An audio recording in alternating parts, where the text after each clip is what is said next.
Hare Rama, Hare Rama eva kevalam, Kalo nasteva, nasteva, nasteva gatiranyata.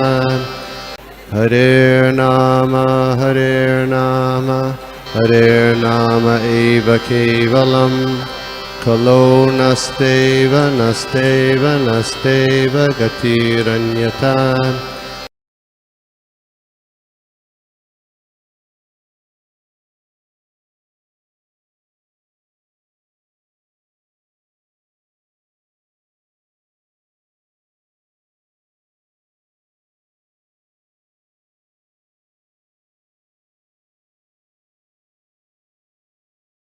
दंडवत प्रणाम। सभी वैष्णव के चरणों में कोटि कोटि प्रणाम।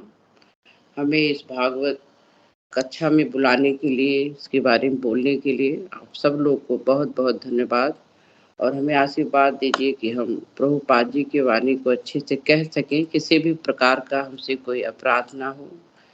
निगम कल्पतरु गलितम फलम सुख मुखात अमृद्रव संयुतम पिबत भागवतं रसमालयं मुहुरहो रसिकाभिभाविका नारायणं नमस्कृतं नरं चैव नरोत्तमं देवीं सरस्वतीं व्यासं ततो जयमुदीरयेत् नष्टप्रायेषु अभद्रेषु नित्यं भागवत सेवया भगवती उत्तम श्लोके भक्तिर्भवती नैष्टिकी। ओम नमो भगवते वासुदेवाय। ओम नमो भगवते वासुदेवाय। ओम नमो भगवते वासुदेवाय। ॐ अज्ञानतिमिरान्धस्य ज्ञानं जनं शलाकया चक्षुरुन्मिलितं येन तस्मै श्रीगुरुवे नमः। श्रीचैतन्यमनोभीष्टं स्थापितं येन भूतले स्वयं रूपं कदा मह्यं ददाति स्वपदान्तिकं वन्देऽहं श्रीगुरो सुत्पत्कमलं श्रीगुरून् वैष्णवाचं श्रीरूपं साग्रजातं सहगणा रघुनाथविन्तं तं सजीवं साद्वैतं सावधूतं परिजनसहित श्रीकृष्णचैतन्यदेवं श्रीराधा कृष्णपादान् सहगणा ललिता श्रीविशाखान्वितान् हे कृष्णा करुणा सिंधु दीनबंधु जगतपते गोपेश गोपिका कांता राधा कांता नमोस्तुते तप्त कांचन गौरांगी राधे वृंदावनेश्वरी वृषभानुसुते देवी प्रणमामि हरि प्रिये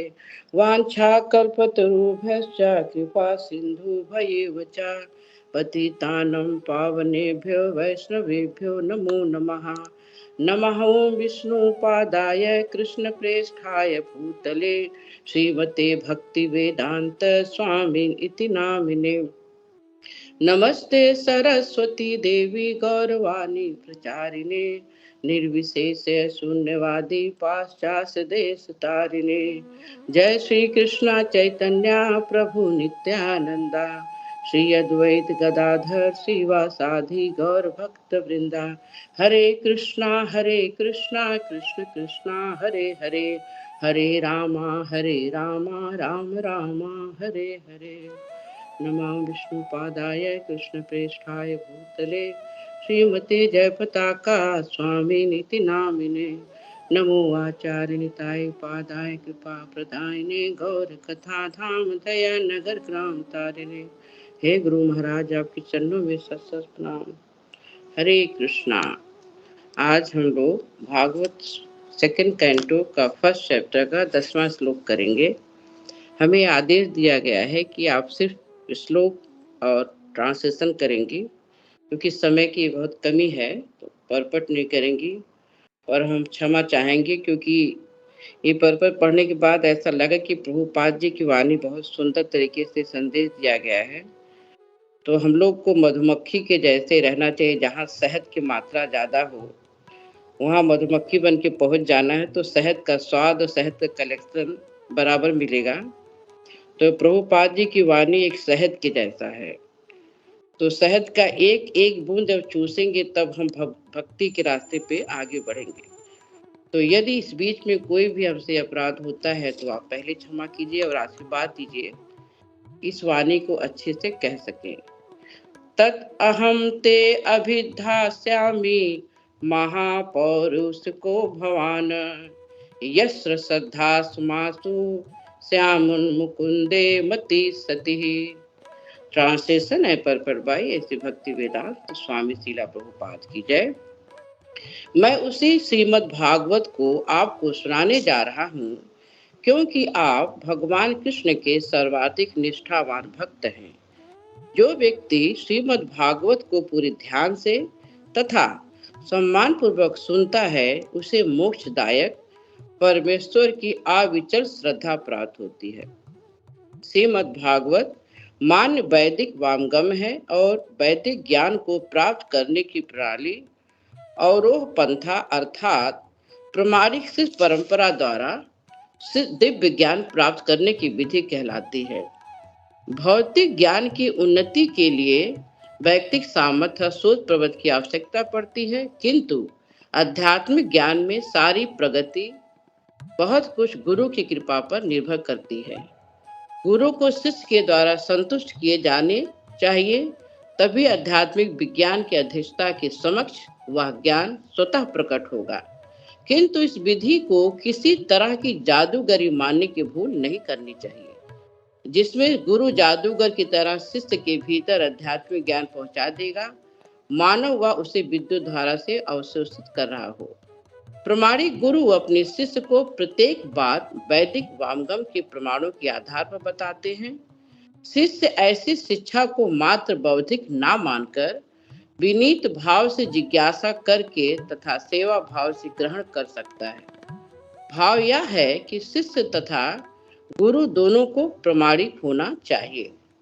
यहाँ पर गुरु अर्थात सुखदेव गोस्वामी ने अपने महान पिता से जो कुछ सीखा है उसे वे उसी रूप में सुनाने के लिए उद्यत हैं।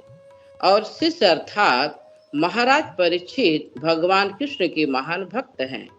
भगवान कृष्ण का भक्त वह होता है जो निष्ठावान होकर यह विश्वास करता है कि भगवत भक्त होकर मनुष्य प्रत्येक आध्यात्मिक वस्तु से पूरी तरह सुसज्जित हो जाता है।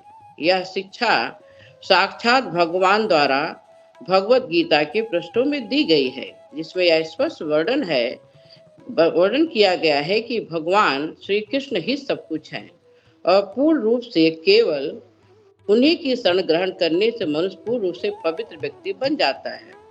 भगवान कृष्ण के प्रति ऐसी अविचल श्रद्धा से मनुष्य श्रीमद् भागवत का अधिष्ठा बन जाता है और जो सुखदेव गोस्वामी जैसे भक्त से श्रीमद् भागवत सुनता है उनके लिए अंत में मोक्ष प्राप्त करना उसी तरह निश्चित है जिस तरह महाराज परीक्षित ने प्राप्त किया था। श्रीमद् भागवत के व्यवसायिक वाचक तथा छद्म भक्त जिनकी श्रद्धा एक सप्ताह के सुनने पर निर्भर होती है वे सुखदेव गोस्वामी तथा महाराज परीक्षित से भिन्न होते हैं। व्यासदेव ने सुखदेव गोस्वामी को जन्मादस्य श्लोक से प्रारंभ करके संपूर्ण श्रीमद् भागवत सुनाई। अतएव सुखदेव गोस्वामी ने भी राजा को पूरा भागवत सुनाया। भगवान कृष्ण को उनके भक्तिमय स्वरूप में भगवान श्री चैतन्य महाप्रभु के रूप में श्रीमद् भागवत के 11वें स्कंध में महापुरुष के रूप में बताया गया है। श्री चैतन्य महाप्रभु अपने भक्तिमय भाव से प्रवृत्त में साक्षात भगवान कृष्ण हैं, जो कलयुग के पतितात्माओं पर विशेष कृपा करने के लिए पृथ्वी पर अवतरित हुए थे। भगवान कृष्ण के इस महापुरुष स्वरूप की स्तुति करने के उपयुक्त 2 श्लोक हैं। ध्येयम सदा पर भवनघम भीष्ट देहदोहम तीर्थास्पदम शिव विरित अनुष्ठितम सन्नयम भृत्याहितम प्रणतपाल भवाब्धिपोतम वंदे महापुरुष ते चरणार बिंदम त्यक्त्वा सुदस्त जुस्सो जुस्सरे तृप्तरा जय लक्ष्मी धर्मिष्ठ आर्य वचसा यद गार्ण अव्यम अड्यम माया मृगम दैत्यो सप्त बंदवाधावद वंदे महापुरुष ते चरणार बिंदम। भागवत 11 स्कंद का 5वें अध्याय का 33-34 श्लोक है। दूसरे शब्दों में पुरुष का अर्थ है भोक्ता और महापुरुष का अर्थ है परम भोक्ता। यह पूर्ण पुरुषोत्तम भगवान श्री कृष्ण है। जो व्यक्ति परमेश्वर कृष्ण के पास पहुंचने के योग्य है वह महापौरुषिक कहलाता है। जो कोई श्रीमद् भागवत को प्रामाणिक वाचक से ध्यान पूर्वक सुनता है वह निश्चित रूप से मोक्ष के प्रदाता भगवान का निष्ठावान भक्त बन जाता है। श्रीमद् भागवत को सुनने के मामले में महाराज परीक्षित जैसा सावधान कोई नहीं था और श्रीमद् भागवत को सुनाने के लिए सुखदेव गोस्वामी जैसा सुयोग्य व्यक्ति अन्य कोई नहीं था। इसलिए जो भी आदर्श वाचक या आदर्श श्रोता रूप श्रीला रूप सुखदेव गोस्वामी तथा महाराज परीक्षित के पश्चिनों का अनुसरण करता है निसंदेह वह उन्हीं की तरह मोक्ष प्राप्त करेगा। महाराज परीक्षित को केवल श्रवण द्वारा मोक्ष मिला और सुखदेव गोस्वामी ने केवल प्रवचन करके मोक्ष प्राप्त किया। कीर्तन तथा श्रवण नव भक्तिमय कार्यों में से 2 कार्य हैं और इन सिद्धांतों के आंशिक या समग्र रूप में दृढ़ता से पालन करने से मनुष्य को परम पद प्राप्त हो सकता है। अतएव श्रीमद् भागवत का संपूर्ण पाठ जन्मा 10 श्लोक से प्रारंभ करके 12वें स्कंद के अंतिम श्लोक तक महाराज परीक्षित की मोक्ष प्राप्ति के निमित्त सुखदेव गोस्वामी द्वारा सुनाया गया। पद्म पुराण में इसका उल्लेख है कि गौतम मुनि ने महाराज अम्बरीश को सलाह दी कि वे सुखदेव गोस्वामी द्वारा श्रीमद् भागवत के पारायण को नियमित रूप से सुने। यहाँ इसकी पुष्टि की गई है कि महाराज अम्बरीश ने श्रीमद् भागवत को आदि से अंत तक उसी रूप में सुना जिस रूप में सुखदेव गोस्वामी ने उनका प्रवचन किया।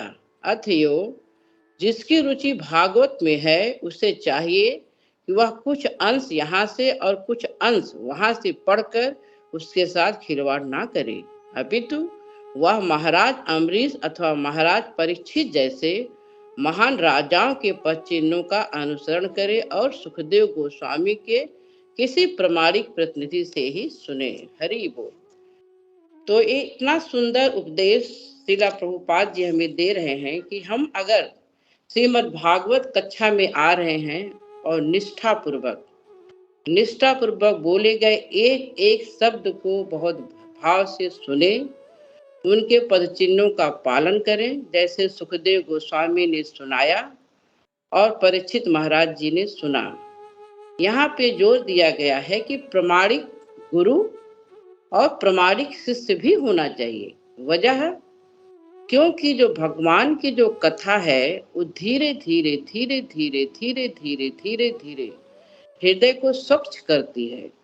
आप एक रात में हम भक्ति नहीं प्राप्त कर सकते।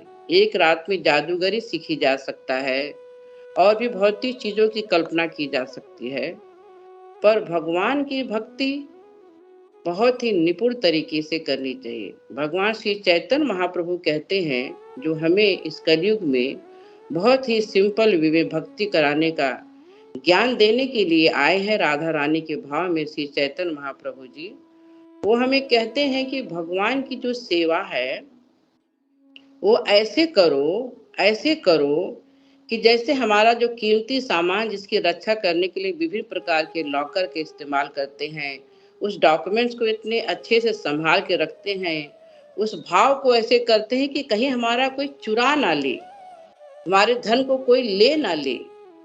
तो चैतन्य महाप्रभु इस चीज को बहुत गंभीरता से लेने के लिए बोलते हैं कि जैसे भगवान का भोग किचन की जो सेवा है बहुत ही विशेष भाव से करना चाहिए, ना कि उसमें किसी भी प्रकार का अपना स्वाद डालना है या अभिमान डालना है या उस भोग को बनाते वक्त किसी प्रकार की भौतिक इच्छा, भौतिक चर्चा या जब हम ऑल्टर की सेवा करते हैं, जब ऑल्टर के सामने होते हैं, तो वो बताए हुए जो हमारे प्रामाणिक गुरु ने जो रास्ते दिए हैं, उस हिसाब से करना है। ना कि अपने मनगढ़ंत की नहीं, हम तो बचपन से ऐसे ही करते आए हैं, तो हम ऐसे ही करेंगे। हमें क्या पता कि हम जो बचपन से करते आए हैं, वो हमने सही किया या नहीं सही किया। पर आज हमारे प्रामाणिक गुरु हमें ये शिक्षा देते हैं कि जो हमारे सामने ये जो अर्चा विग्रह है, ये बहुत विशेष है। ये प्राण प्रतिष्ठा स्वयं भगवान हमारे घर में विराजे हैं, गौर निताई के रूप में, से जगन्नाथ सुभद्रा बलदेव जी के रूप में, से लड्डू गोपाल जी के रूप में। तो हमें कैसे उनकी सेवा करनी है, उनकी कैसे मंगल आरती गाना है, उनका मंगल आरती कैसे करना है, उनका श्रृंगार, उनका भोग, उनकी कथा, उनके नाम का जप, हरे कृष्णा कृष्ण कृष्ण हरे हरे, हरे राम राम राम हरे हरे। इस एक एक शब्द के रस को ऐसे अपने हृदय में उतारना है, अपने कान से सुन के बोलना है और सुनना है, बोलना है और सुनना है। ये ऑलरेडी इसमें इतना रस है कि जब हम जितना जपते जाएंगे उतना हमारा अभ्यास बढ़ता जाएगा। तो इस परपट का जो मेन पॉइंट ये है कि सुखदेव गोस्वामी ने प्रथम जन्मा 10 से शुरू किया और 12वें स्कंद तक गए। उसको इतनी निष्ठा से सुनने वाले महाराज परीक्षित जी ने इनको इतने भाव से सुना कि उन्होंने उतार लिया। अब हमें ये चीज जानना है कि सुखदेव गोस्वामी खुद स्वयं स्वतंत्र थे, क्योंकि उन्होंने भागवत का आत्मज्ञान पहले सुन लिया था, वो मुक्त आत्मा थे। परीक्षित महाराज जी स्वयं मुक्त आत्मा थे, क्योंकि अपने माँ के गर्भ में भगवान का दर्शन कर लिया था। तो इन्हें ऐसी चीजों को सीखने या कहने की आवश्यकता नहीं थी। पर हमारे ऐसे व्यक्ति के लिए जो हम 84 लाख योनियों से भ्रमण करते करते करते करते करते करते आज मनुष्य के शरीर में पहुंचे हैं। अब मनुष्य के शरीर में पहुंचना ही बहुत बड़ा गुण नहीं है। मनुष्य के शरीर में पहुंचने के बाद हम भगवान श्री कृष्ण को समझने का, उनसे प्रेम करने का, उनके बताए हुए रास्तों के, उनके शिष्य, उनके जो भक्त, जितने भक्तों का रूप, जो श्रवण, जो शब्द, जो सेवा, जो आचरण स्वीकार करते करते हम भगवान को समझते हैं, भगवान से प्रेम प्राप्त करते हैं। जब भगवान श्री कृष्ण से प्रेम होता है तो हम श्रीमती राधा रानी को समझते हैं, क्योंकि श्रीमती राधा रानी भगवान की शक्ति है, शक्तिमान भगवान श्री कृष्ण है। तो ये समझने के लिए हमें समझाने के लिए, हमारे अंदर चैतन्य महाप्रभु का भाव देने के लिए ये शिष्य आते हैं। ये हमें बताते हैं कि भगवान की भक्ति के भाव कैसे लाना है हमारे हृदय में, हमारे हृदय को कैसे स्वच्छ करना है। इतना अपवित्रता भरी पड़ी है हमारे हृदय में कि हम लाख कोशिश कर ले, हम लाख नाम जप ले, हम लाख सत्संग में बैठ जाएं, पर मन में इतना मैल भरा है रहता है कि जरा सा भी भौतिक व्यक्ति आके कुछ कह देता है तो हम हिल जाते हैं। क्यों? हमें तो पता होना चाहिए ना कि हमारी शरीर भौतिक नहीं है। हमको आध्यात्मिक व्यक्ति से जुड़ाव करना है, हमको आध्यात्मिक बनना है, पर नहीं, हम उस चीज से हिल जाते हैं। क्यों? क्योंकि हमारी जो अंदर की जो चीजें हैं पवित्र नहीं है। चेतो दर्पण मार्जनम, महाप्रभु जो बोले हैं, एक एक संदेश को अगर हम रोज मनन करें, उसको शब्दों को सोचें और जो 10 अपराध से बच करके माला करें, भगवान के नाम का जप करें, प्रभुपाद जी के दिए गए एक एक शब्द को बहुत ध्यान से सुने समझे। उन्होंने तो लिख दिया, वो तो सब लड्डू बना के दे दिया, सिर्फ हमें उस लड्डू को बहुत सावधानी से खाना है। जैसे एक डॉक्टर दवा देता है प्रिस्क्रिप्शन पेपर बना के, हम अप्रूवल लेके उसको फार्मेसी से मेडिसिन लेके खाते हैं बहुत ध्यान से, वैसे ही प्रभुपाद जी ने हमको एक प्रिस्क्रिप्शन दिया है, उसको एक एक शब्द को उतारना है, उतार के धारण करना है, जैसे कि सुखदेव गोस्वामी और परीक्षित महाराज धारण कर। अब हमारे सामने एक प्रश्न आता है कि हम ये सब कैसे करें। इतना इजी नहीं है कि चैतन्य महाप्रभु के बताए रास्ते में जब भोग बनाए तो हमारी इच्छा ना, हमारे जीभ से पानी ना गिरे, करे हमको तो इतना अच्छा अच्छा पदार्थ संसार में मिला, हम कैसे ना खाएं, इतनी चीजें तो बनी है। पर हमारे अंदर ये भाव हर दिन होना चाहिए कि हम नव दीक्षित भक्त हैं। हम अभी अपने माँ के पेट से निकले हुए वो बालक हैं, बालिका हैं, वो बच्चे हैं जिन्हें कुछ भी नहीं आता। हमें आप सिखाएं गुरुजी, क्योंकि आपके शरण में हम आए हैं और हमें पता है कि आप तत्व दर्शन कर चुके हैं भगवान का। आपने उस स्वाद को ले लिया है, जो स्वाद लिया रहेगा वही स्वाद बताएगा। तो हे गुरुदेव, हमें आप आशीर्वाद दीजिए कि हमारे हृदय में स्वच्छता आए। हम जो जो सेवा करें, जो जो वाणी बोले, जो जो चीजें कहें, जो जो चीजें करें, वो हमारे भगवान को सुख दे, ना कि हमें आनंद मिले। हमें आनंद तब मिलेगा जब हमारे भगवान को आनंद, हमारे गुरुजन को आनंद मिलेगा। हमारे सीनियर वैष्णव जो इतने शक्ति लगाते हैं, इतनी शक्ति लगाते हैं कि भक्तों को आनंद मिले, भक्त भगवान के साथ जुड़े, ऐसे ऐसे क्लास होता है, साधु संग निमित्त होता है, नियमित भागवत क्लास होता है। तो हम लोग का फर्ज बनता है कि इसको मैकेनिकल ना बनाएं, इसको आध्यात्मिक बनाएं। इन लोग इतनी मेहनत करते हैं, दिन रात काम में व्यस्त रहते हैं, अपने परिवार का भरण पोषण करना, अपने समाज को दायित्व निभाना, अपने गुरुजन के आज्ञा का पालन करना, प्रभुपाद जी के संदेश को पहुंचाना। इस बीच में आपके साथ समय निकाल करके ऐसे योजना बनाते हैं, ऐसे ऑनलाइन की व्यवस्था करते हैं कि हम भागवत सुनने आए, नित्य भागवत सेवया। बहुत सौभाग्यशाली वक्त होता है जब हम सुबह श्रीमद् भागवत का नियमित पठन पाठन करते हैं। और ये बहुत सरल और आसान और सुगम रास्ता है। क्यों? क्योंकि सुबह का समय सबसे शांत होता है, किसी भी प्रकार का शोर शराबा नहीं, किसी प्रकार का ना हमारे अंदर रजोगुण तमोगुण मूड होता है, क्योंकि हम सतोगुणी मूड में इस वक्त होते हैं। मन में आलस्य नहीं होता, मन में उत्साह होता है सुबह उठने का, भगवान की मंगल आरती करने का, भगवान के नाम जपने का, भगवान के विभिन्न भोग लगाने की इच्छा होती है। जब इस बीच में हम उठ करके इस नित्य भागवत सेवा का पाठ करते हैं, उस रस को पीते हैं, रस आलयम, कब तक? जब तक हमारे शरीर का अंत ना हो जाए। रस मालयम, सुखदेव गोस्वामी कहते हैं ना कि इसको तब तक सुनो जब तक हमारे इस शरीर का अंत ना हो जाए, क्योंकि हमारे इस शरीर का अंत की हमें गारंटी हमारे पास नहीं है।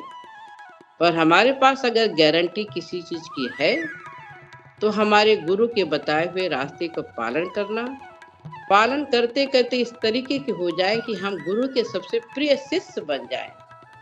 क्योंकि गुरु ही एक ऐसे तत्व हैं जो हमको बहुत अच्छी तरीके से समझते हैं, हमारी गलतियों की, हमारे अच्छे कर्मों की। तो हम कोशिश करें कि किसी प्रकार का गलती ना करें, क्योंकि जो हमारी कर्म है हमारे गुरु को लगता है। और हमें गुरु बड़े सौभाग्य से मिलते हैं, ऐसे नहीं गुरु मिलते हैं। ये इस्कॉन की ये परंपरा है। इस्कॉन की एक परंपरा इतनी पद्धतिपूर्ण है कि पूरी विज्ञान से जुड़ी हुई परंपरा है। इसमें एक एक चीज जो रास्ता बताया जाता है, अगर उसको पालन व्यक्ति नियमित रूप से कर ले, उसे कहीं भी जाने की जरूरत नहीं है। यहाँ आनंद भी है, यहाँ उत्साह भी है, यहाँ जोश भी है, यहाँ ज्ञान भी है। जैसा कि श्रीला प्रभुपाद जी अक्सर इस चीज का मेंशन करते हैं कि दो चीज हमेशा बहुत धीमी गति में आराम आराम से करना चाहिए। उस कार्य को करने से उचित स्थिर रहता है। जैसे कि धन कमाने का प्रवृत्ति, जो धन कमाने का जो मार्ग है, उस धीरे धीरे, ना कि आज ही कमाए कल कुछ और ज्यादा ऐसा कर लें कि और ज्यादा हमारे पास धन आ जाए, नहीं। धीमी गति से प्रगति करने की कोशिश करें। ऐसे ही स्पिरिचुअल यानी ज्ञान, जो ज्ञान अर्जित होता है, धीरे धीरे एक एक करके पढ़ते पढ़ते पढ़ते पढ़ते पढ़ते पढ़ते, जब हम कहते हैं उम अज्ञान तिमिरांधस्य, यानी जो अंधकार के रास्ते में जब है गुरुदेव, उससे आप प्रकाशवान कीजिए। प्रथम अध्याय से शुरू करें, अंतिम अध्याय तक धीरे धीरे आराम आराम से जाए। अगर ये दो चीज करे तो हमारी भक्ति, हमारी भौतिक दुनिया ये सब सुरक्षित और स्थिर रह सकती है। तो हमें इस सब का पालन करना है, क्योंकि हम वाक़ई बहुत भाग्यवान व्यक्ति हैं कि हम लोग रोज़ श्रीमद् भागवत पढ़ते हैं, भक्तों के संग विभिन्न संदेश के साथ। वही श्रीमद् भागवत जो श्रीला प्रभुपाद जी अपने शब्दों में पिरोए हैं माला बना के, उस माला के बीच का जो धागा है जो किसी को नहीं दिखाई देता, किसी को नहीं दिखाई देता, खाली माला का मोती दिखाई देता है, मोती चमकता है उस हार में। तो जो धागा कौन है? वो धागा हमारे प्रभुपाद जी हैं। हमारे प्रभुपाद जी के जो शिष्य हैं, जो उन्होंने मोती चुन-चुन के हम लोगों को दिया है, उस मोती को हमको अगर निखरता हुआ हमको और बढ़ाना, प्रभुपाद जी के संदेश को और हमको आगे प्रकाशवान करना है, तो नित्य हमें अभ्यास में रहना होगा और बताए हुए संदेश को बहुत ही गंभीरता से पालन करना होगा। और जब हम भागवत क्लास अटेंड करें, हमारे अंदर इच्छा होनी चाहिए कि आज हम भगवान की जो कथा सुनेंगे, उससे हम ये जानने की कोशिश करेंगे कि हम ऐसा और क्या करें कि हम भगवान को प्रसन्न कर सकें। इसलिए प्रश्न और उत्तर की भी आवश्यकता होनी चाहिए। तो ये जो आज का श्लोक था, परपट था, ट्रांसलेशन था, ये हमें संदेश देता है कि हमें प्रमाणिक गुरु के पास जाके प्रमाणिक शिष्य बनकर भगवान की कथा सुनना, उनके मार्ग, जैसे इसमें अम्बरीश महाराज जी के बारे में बताया गया कि उन्होंने वही किया जो बताया गया है। परीक्षित महाराज के बारे में कहा गया, उन्होंने वही किया, कहा जो भी बताया गया। तो हम सबको यही करना है। यहीं पे इस क्लास को हम एंड करते हैं, विराम देते हैं। हमसे कोई भी अपराध इधर बीच हुआ होगा इस 20-25 मिनट में, तो आप हमें यही क्षमा कर दीजिएगा और हमें रास्ता दीजिएगा कि जब हम दोबारा इस रास्ते को शुरू करें, जब हम कुछ बोलना चाहें जो हमारे गुरु ने सिखाया है, जो हमारे सीनियर शिक्षा गुरु ने, हमारे दीक्षा गुरु ने, अनंत भक्तों ने जो सिखाया है, वो अगर हम अच्छा से नहीं कर सके हैं तो कृपया आप हमें प्रकाशवान कीजिए। हरे कृष्णा।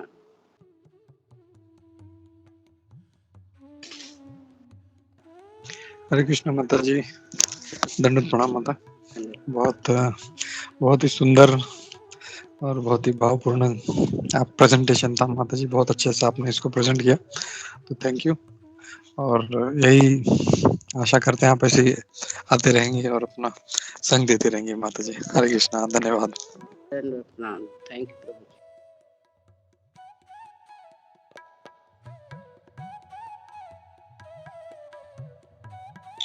हरे कृष्णा माता जी एंड प्रभु सबको दंडवत प्रणाम। माता जी I am really very sorry, आज का क्लास आपका, वैसे आपका हर क्लास अच्छा ही होता है, आज भी अच्छा ही होगा, लेकिन मेरा मिस हो गया क्लास क्योंकि तबीयत ठीक नहीं थी, तो नींद आ गई तो पता ही नहीं चला, और अभी जस्ट मैंने चालू किया, तो रियली वेरी सॉरी। सबसे माफी मांगती हूँ कि सबसे पहले मुझे आना चाहिए और मैं आज सबसे लास्ट आई हूँ, तो सबसे माफी मांगती हूँ।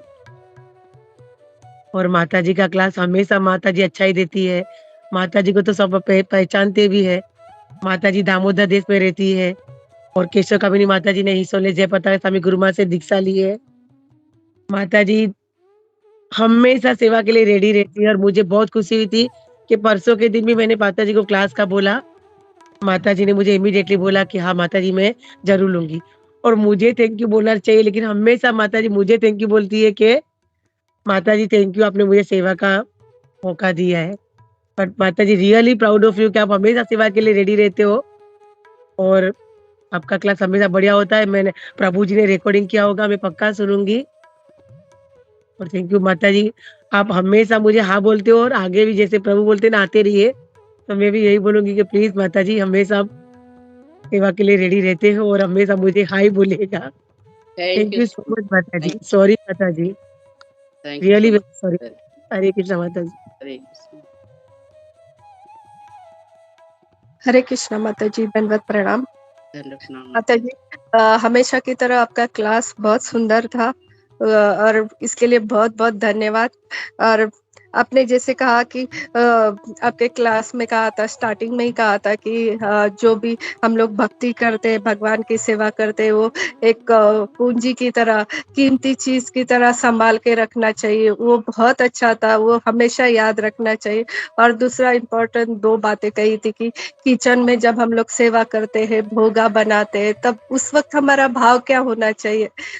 दूसरी कोई चीज़ हमारे मन में नहीं आनी चाहिए। हम लोग स्वयं भगवान के लिए भोग बना रहे हैं, हमें कितनी अच्छी सेवा वो होना चाहिए। और फिर जैसे अल्टर में सेवा करते हैं, ये सब छोटी-छोटी बातें हैं, लेकिन हम लोग कभी-कभी भूल जाते हैं। वो ऐसे आप जैसे शुद्ध भक्त के मुख से फिर से सुनते हैं तो बहुत अच्छा लगता है, फिर से याद कर रहे थे।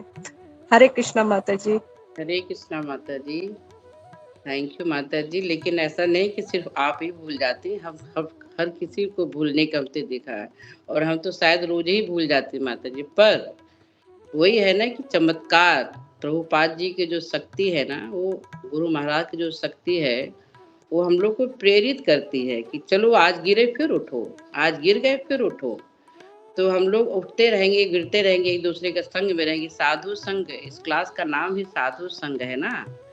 तो जब साधु संग में हम निरंतर रहेंगे तो हम, जैसे कि ब्रजप्रिया माता जी ने बोला कि हमें सबसे पहले आना चाहिए था, हम क्षमा मांगते हैं, पर हम करें तो क्या करें माता जी, हम भी तो, हम सभी माया की गिरफ्त में हैं। पर आप पुनः जाग गई, चैतन्य महाप्रभु कहते हैं ना, जीव जागो जीव, वो जाग गई आप, ऐसा नहीं कि आप सोती रह गई। पर ये माया की जो नींद है ना, वो हमेशा रोकती है, रोकती रहती है। तो सोने से पहले और उठने के पश्चात प्रभुपाद जी को प्रणाम करना चाहिए नियमित कि हे प्रभुपाद जी, ये रात्रिकालीन ये सोने का समय दिया, जिससे कि हम सुबह फ्रेश उठे, हम मंगला आरती करें भगवान का, भगवान को सबसे पहले दर्शन हम करें, ऐसा हमें आशीर्वाद दीजिए प्रभुपाद जी। तो अगर हम नियमित ये हम रोज प्रार्थना करके सोएं बिना भूले, तो हमारे जीवन में वैसे ही होगा जैसे हमारे गुरु महाराज चाहते हैं। तो बहुत बहुत धन्यवाद दोनों जन को पॉइंट देने के लिए। और किसी का कोई प्रश्न है या कुछ कमेंट्स? हरे कृष्णा माता जी। माता जी, आप जब बोल रहे थे तभी मुझे राधा गोविंद महाराज जी की एक वाक्य याद आ गया। वो कहते थे, जब हम लोग तिलक लगाते हैं तो सभी को ऑफिस जाना है या बाहर कुछ जाना है तो माथे का तिलक नहीं लगा सकते, ऐसे लगा के नहीं जा सकते हैं, लेकिन घर पे आने के बाद तो तिलक लगाना चाहिए।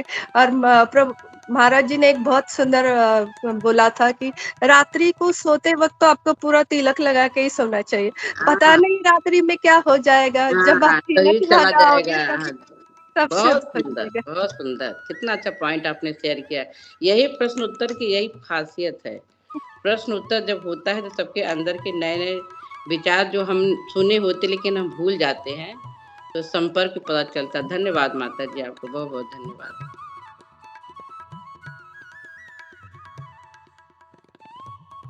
हरे सुमन, कृष्णा माता जी। हरे कृष्ण। माता जी बहुत ही बढ़िया और सुंदर क्लास था माता जी। और जैसे आपने कहा कि प्रश्न उत्तर में, तो जस्ट मुझे अभी एक वाक्य आया, याद आया, जो प्रभुपाद कहते हैं कि ये कृष्णा कॉन्शियसनेस इज इमरजेंसी। मतलब ये जो हमारा मूवमेंट है, ये केवल ऐसा नहीं कि क्या बोलते हैं, आराम से आप लेट के पढ़ रहे हो, नहीं, इट इज इमरजेंसी। अपना जो जीवन की भौतिक जगत में हम फंसे हैं, तो हमको हमेशा सोचना चाहिए कि हम बहुत ही दुखदायक स्थिति में है और ये एक इमरजेंसी है हमारे लिए। तो उस तरह से हमको उस गंभीरता से लेना है, जो आपने अच्छी तरह से समझाया माता जी। Thank you so much.